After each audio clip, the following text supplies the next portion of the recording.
Welcome everyone, I am the Depressed Dior and this is Langrisser Mobile. Alright, new month, new banner. This one's pretty significant. But before we dive into that, we do have a new exclusive for Namiya. This one will increase your HP by 10%. It's a armor piece and it increases the range of her placement of her special terrain by 1. And whenever, let's see, whenever Namiya steps onto her own terrain, it will give her the benefit, but it will not actually remove the terrain, which is actually pretty nice.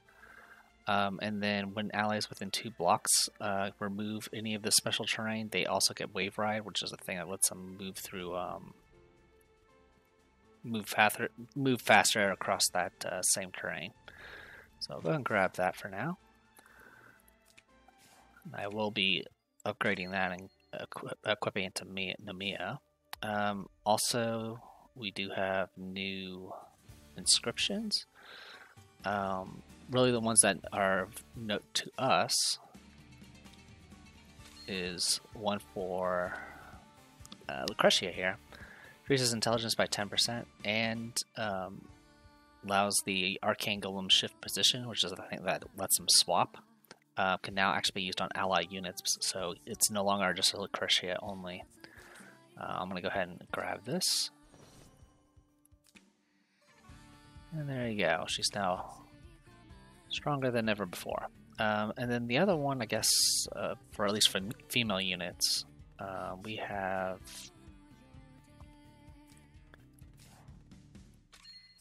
this one for Luna.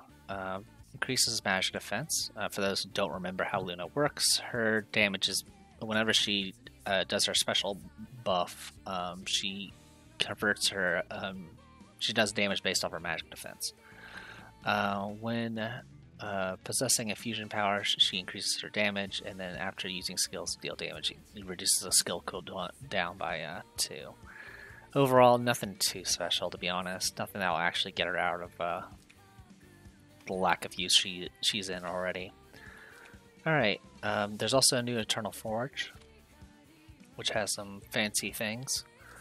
The only one that really, well, I guess there's 2 that can be kind of interesting. The staff is pretty decent. It increases HP by 5%, but it gives a 100% chance to inflict a random debuff whenever you do any sort of skill, which is pretty crazy. The only person I've really seen use this, though, is Ice Melda, because it does apply to her fancy little chain effects. So she can, do the thing where she either pulls herself or pulls someone towards her, which will do this debuff, and then do another effect, it'll do another debuff. And then this thing here, this is the accessory, which does attack and intelligence by 5%, and then when initiating battle, you actually nullify accessory skills, which is pretty interesting. Only issue is I don't know if it's worth replacing whatever current accessories you're using for either assassination or tanking. Anyway, so now on to the actual summoning. But first, we do have a crafting Oathsworn, which I don't even know how far this will go. Let's check. Okay, it does go all the way to butterflies. Okay. Of course, this is generally seen as a trap because any summons that you do on this is less summons you can do on this, which is the LLR character, the Bright Summoner. This is essentially, I don't know, future Chris, I guess. And she is quite popular in Apex, and well, Chris is generally seen as a rather popular character in general for the Langrisser peoples. So, in any case, we will be summoning her, and yeah, we will be using her. She is pretty decent, or actually rather good from what I've seen so far. Alright, let's start summoning. I don't think I have any pity. Alright, getting a piece of paper ready. Alright, let's do this.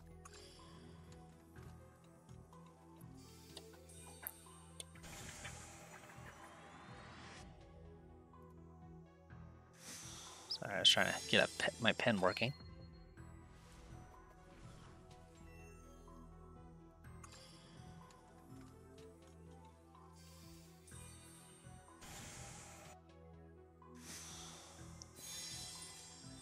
So this is an LLR banner, so anyone that doesn't remember how these work, you have a 40% chance of getting Bright Summoner, and then the 60% chance to get off banner.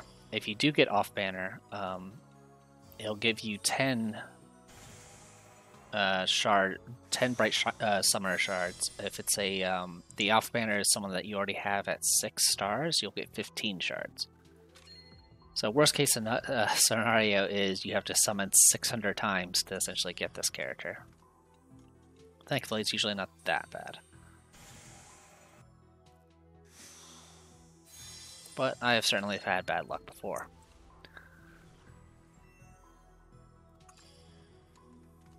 Alright, this is 50, I think. Oh, there we go. That's not too bad.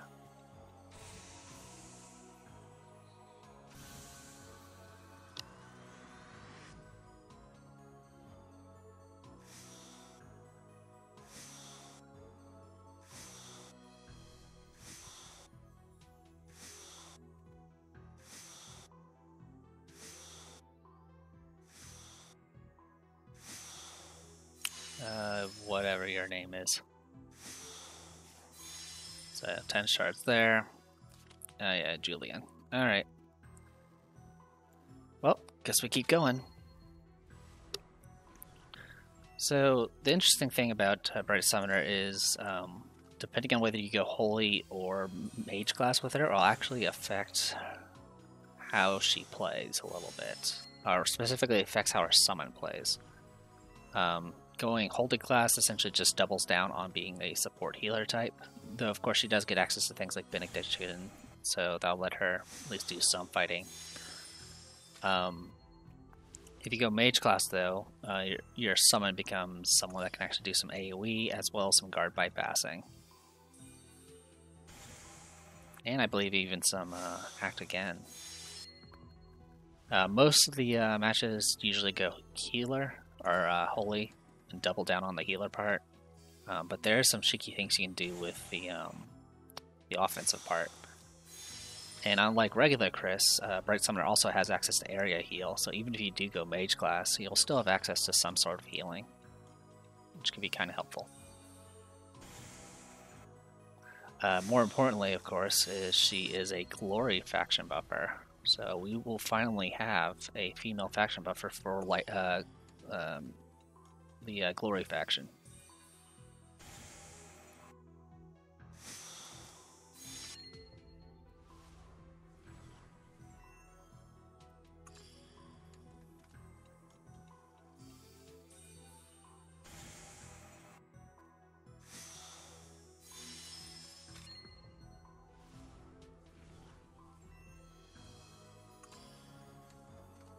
As for who would probably who I'll replace to put this character into the Apex box, I'll probably be replacing the Mia.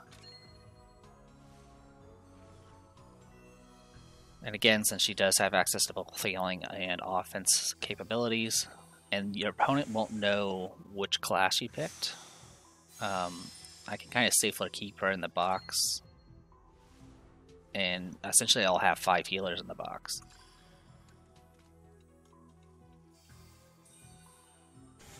Alright, yeah, this was pity, unfortunately.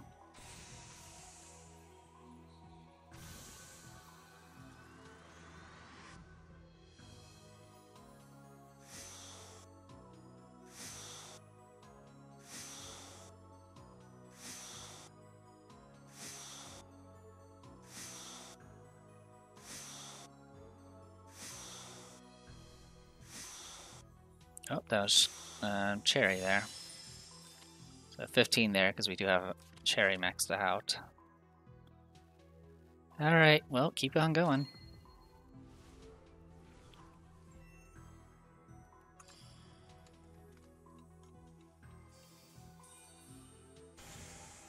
So yeah, it is 60 shards to convert into an actual summon. I would like to keep those shards and just get her, you know, flat out. That would be kind of nice. because then I can use the shards for, I don't know, upgrading her stars. I do have like over like 350 SSR shards saved up, so I can use those to get her to 6 stars pretty quickly.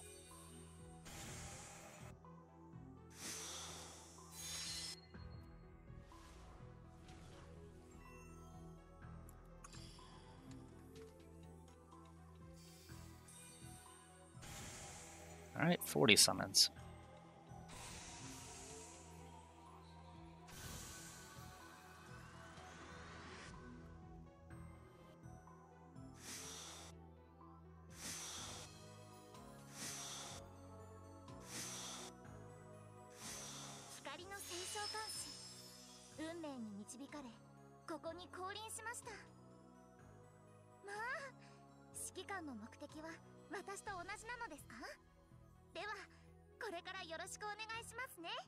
Alright.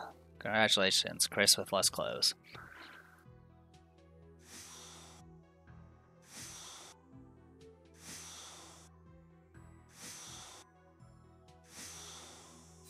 Alright, Covenant Keeper Contractor of the Light Beast Arena, a divine disciple destined to save the world. Alright, we'll do some more. We definitely have the crystals to spare.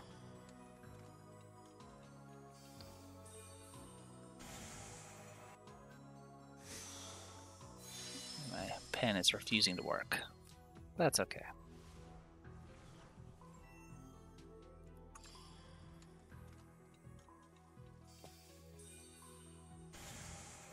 Alright, let's speedrun this.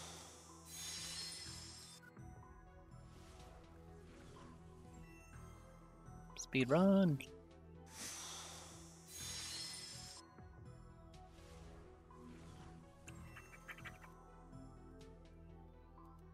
Not sure you're hearing me scribbling with my pen. It's unfortunately not choosing to work that well.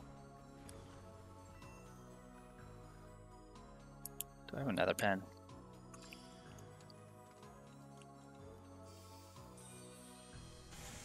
It's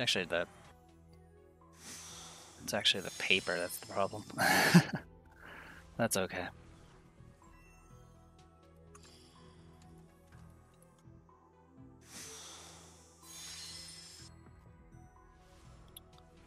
$70.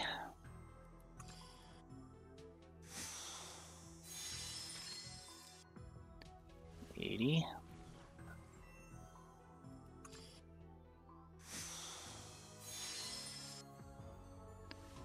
90.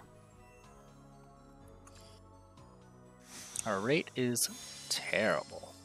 Alright, pity again.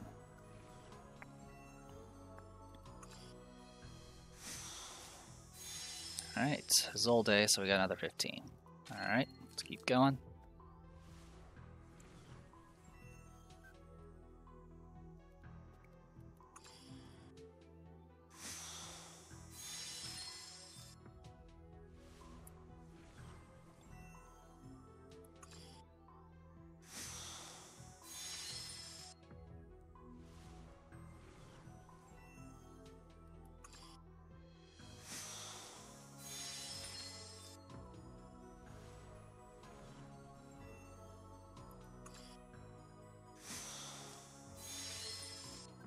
Alright, we're already at 50.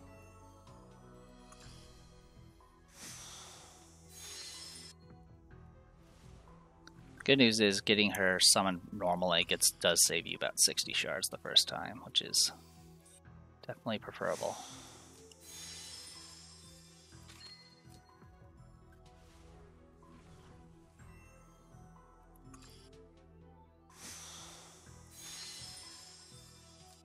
Yeah, we're already heading towards pity again. That's what the shards are for.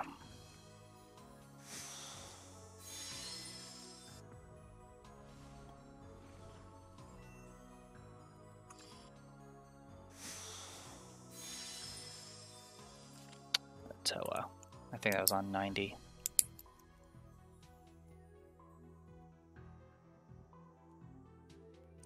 Alright. Okay. Let me BRB. Alright, let's go over Bright Summoner.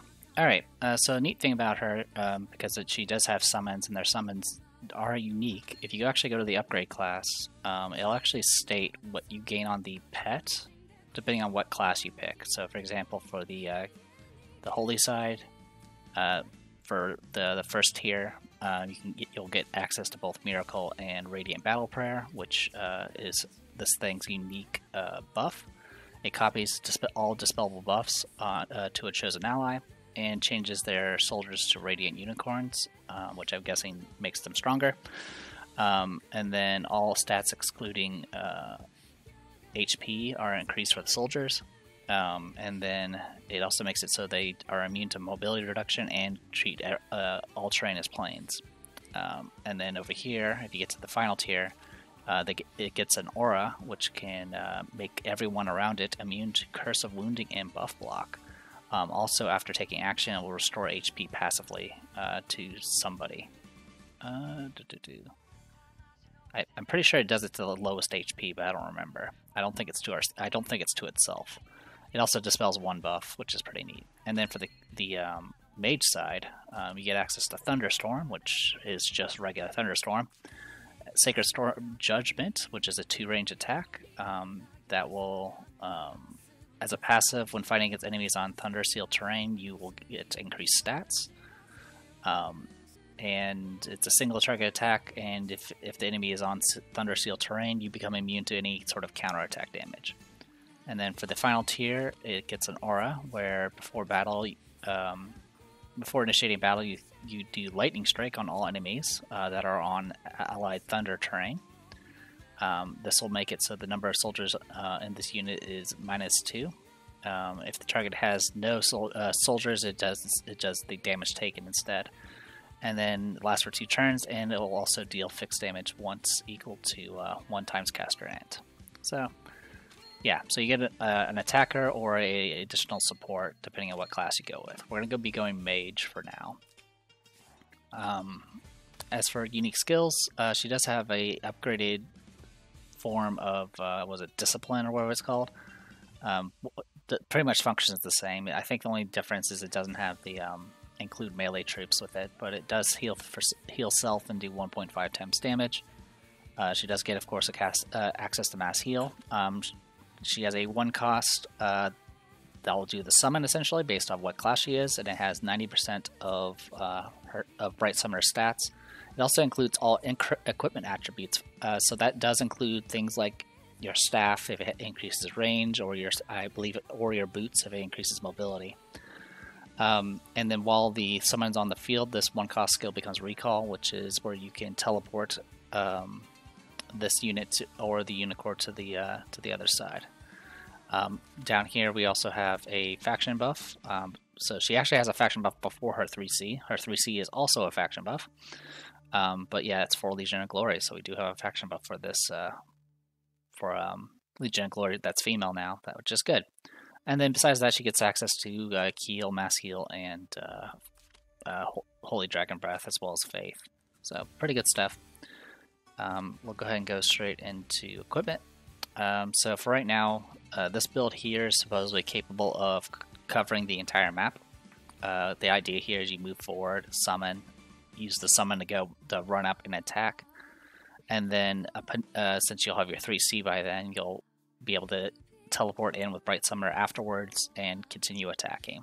So this could potentially, like I said, cover the entire map in 1 round. One other difference between Mage class and Holy class: Holy class is flying, Mage class is all terrain. So Mage class unfortunately cannot go over like pits and things like that. Anyway, so we're going to be going with Separate Affinity, which will provide additional range, which does apply to your summon. Your summon doesn't have troops, so it's generally a good idea to be able to attack from range. Nebulous Robe, again, this is mainly just to reduce reflect damage, so the summon doesn't die immediately. And then the headdress is here just because it will also apply to the summon, and the summon can essentially throw out a bunch of silences, which can be always useful.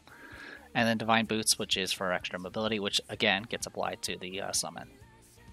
So, with all that said and done, for troops, pretty much the full spread. You have access to Shrine Maidens, Windbloom Chanters, as well as Fair Spirit Prophets and Sorceresses. So you have everything you need for offense or support. Alright, let's go ahead and go straight into Awaken. Holy Thunder roars amid the chaos, bestowing the judgment of destruction upon the wicked. Defeat all enemies. You don't say. Yeah. Alright. Yeah, so we have an attack spell and all that, so we're good to go. Let's go. Alright.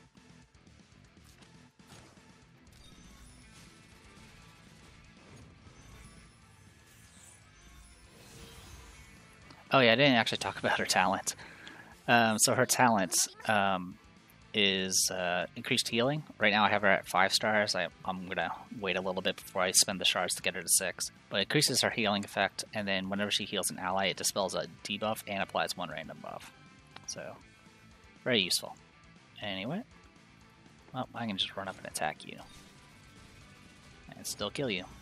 And go back to full HP.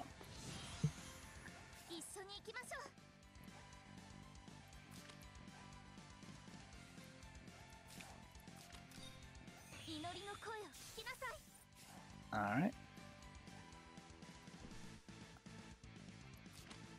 Alright. So yeah, the mobility is usually 5, but it's actually 6. This thing is flying, of course, and has a range of 2, but I have the staff.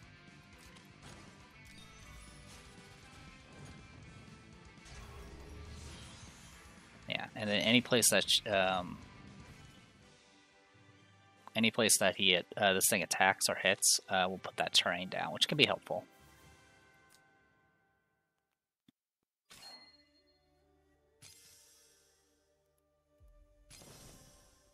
Alright, let's keep going. Redeem those lives sinking in confusion and usher in the dawn of glory. You got it. Alright, so we got Leden, Narm, and Lance against all of this, and it looks like she's going Holy class. Good for her.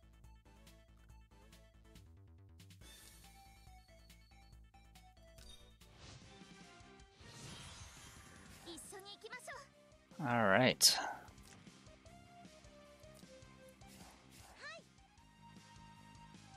Not much we can do here right now.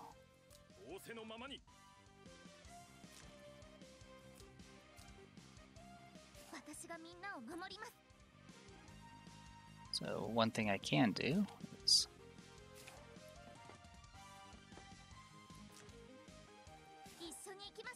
we'll go ahead and summon now.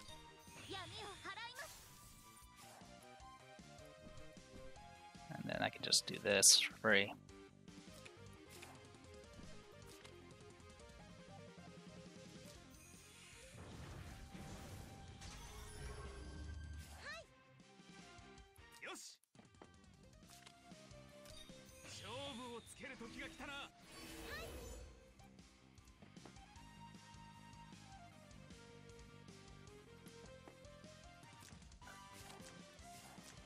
Fortunately, that mobility down is going to end up killing my summon.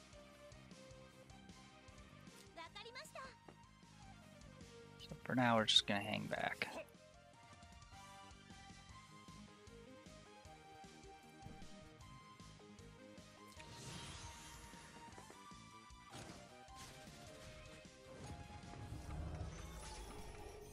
Okay, that's perfect.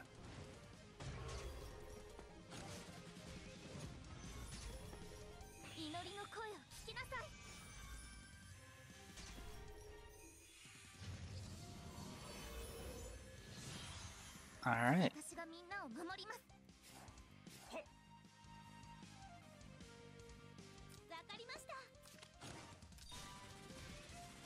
What about you?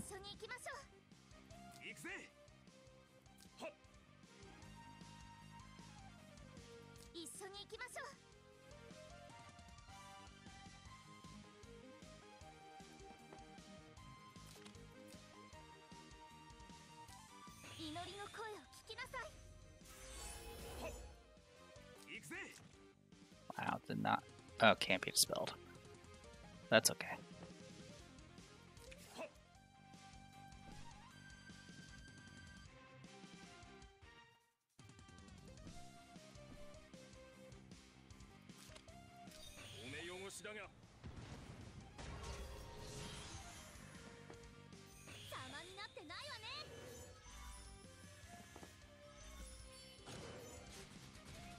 God, that damage.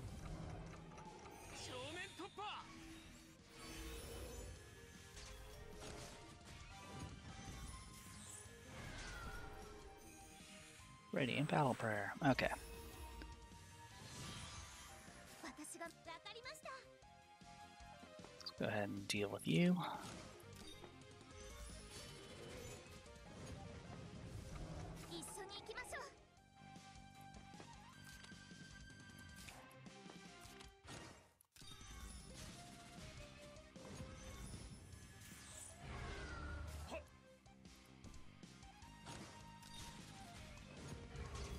Alright, we should be okay.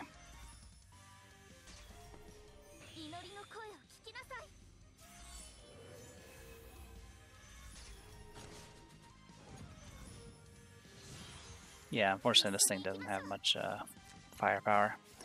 Okay.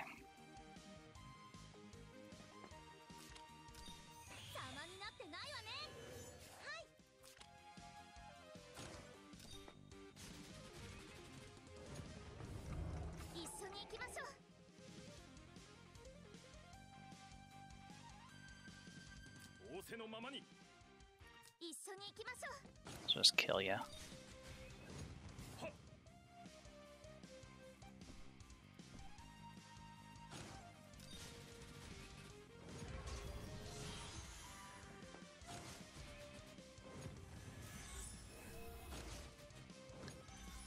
Oh yeah, also the horse does increase your attack range. I think it's only the holy class that does it though.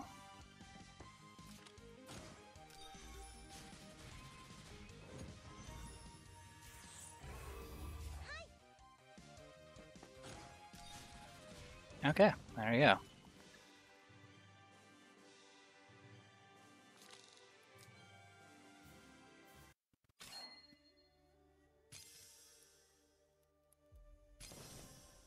Okay, we got Hymn of Light.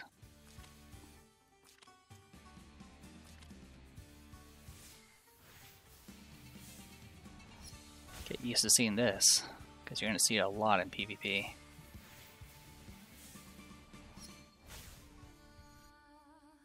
Alright, so we'll go ahead and replace this for now. Actually, we're going to do it like this. There we go. Alright, passive. When summoning a unicorn or actively using this skill, this essentially does the faction buff for Legion and Glory. So one difference between the 2 cost and the 3 cost, the 2 cost is 8% increased damage and then increases by another 4% if you have 5 or more buffs. This version just does 15% increased damage, period.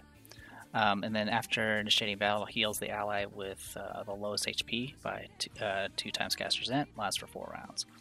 And then it strengthens the unicorn summon and clears all of its skills cooldowns. After use, this skill is swapped for Aurelian Prayer for 3 turns. So, pretty... yeah, let's see. Yeah, so it strengthens the caster summon unicorn, and then it's where it summons one if none is present. That's the essential idea behind it. And then this thing will get swapped in for essentially it's essentially Chris's 3C, which is Benediction or something like that. So she'll end up having another attack ability. As for the buff, I don't remember exactly what does what. I know for the caster unicorn, or the mage unicorn, single target becomes 1.5 times instead of 1.2 times, and if you attack orthogonally, it will bypass guard. So I don't know exactly how this works. I don't know if it applies the strength in while summoning if you summon with this or not. I'm not entirely certain. Also the other thing it does it does do it. Okay, so what this will also do for the mage unicorn is if you use the 1.5 times attack and it doesn't kill, Bright Summoner gets to act again. So the idea here with this setup is you essentially cover ground, summon, send the unicorn forward. It will attack, hopefully kill, but if it doesn't kill, you can immediately follow up with recall here, teleport to the to the summon and then follow up with Bright Summoner. So that's how you can cover the entire map. Now, just obviously the big thing to note about Bright Summoner herself is she can't bypass guard. She also doesn't have any plus damage or plus int as part of her kit here. Oh, and for the healing unicorn for Holy Class, I believe the upgrade is I think converting plus healing into plus attack, but I'm not, or plus damage, but I'm not entirely certain. In any case, that is it for this. And she's about this strong right now. So what we can do with this now is we can go into Apex Arena. Go over this. Scroll all the way down because this thing doesn't like to update. And what we're going to do is we're going to tag out Namiya for now and bring in Bright Summoner. She technically can guard bypass and hers is a little bit more reliable. And if for whatever reason this doesn't work out, I can always swap her to Holy Class, in which case I would change her gear entirely, in which case she'll just be fully support, which she's definitely very good on that front as well. Anyway, with all of that, I'm going to go ahead and call it here. I am the Depressed Dior. This was Langrisser Mobile, and I'll see you guys next time.